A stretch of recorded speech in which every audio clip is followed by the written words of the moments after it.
અમીરગઢના આંગણે દેવશ્રી ડુંગરપુરીજી મહારાજ દ્વારા વર્ષો અગાઉ જીવન સમાધિ લીધી હતી। ત્યારથી આજ દિન સુધી ફાગણ વદ આઠમના દિવસે ભરાતા મેળામાં સૌપ્રથમ પોલીસ દ્વારા ધજા ચડાવવામાં આવે છે, જે પરંપરા આજે પણ યથાવત રહી છે। અમીરગઢના આંગણે દેવ ડુંગરપુરીજી મહારાજ દ્વારા વર્ષો અગાઉ જીવન સમાધિ લીધી હતી। ત્યારથી જ આજ દિન સુધી ફાગણ વદ આઠમના દિવસે ભરાતા મેળામાં સૌપ્રથમ પોલીસ દ્વારા ધજા ચઢાવવામાં આવી છે, જે પરંપરા આજે પણ યથાવત રહી છે। અમીરગઢના આંગણે દેવશ્રી ડુંગરપુરીજી મહારાજ દ્વારા વિક્રમ સંવત 1967 ફાગણ વદ પાંચમના દિવસે જીવન સમાધિ લીધી હતી।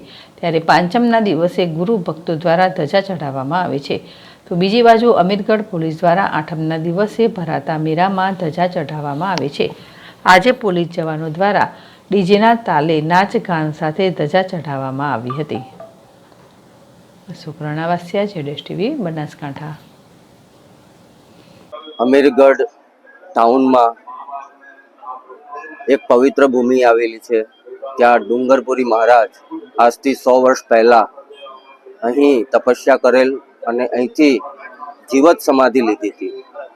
જીવત સમાધિ લીધા બાદ અવારનવાર ભક્તોને પોતાના દર્શન આપ્યા છે।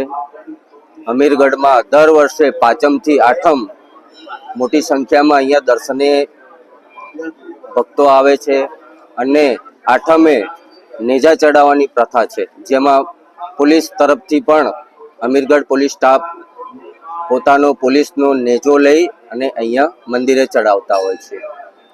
આ પરંપરા વર્ષોથી ચાલી આવે છે। ડુંગરપુરી મહારાજનું ખૂબ જ ચમત્કારિક સ્વરૂપ છે।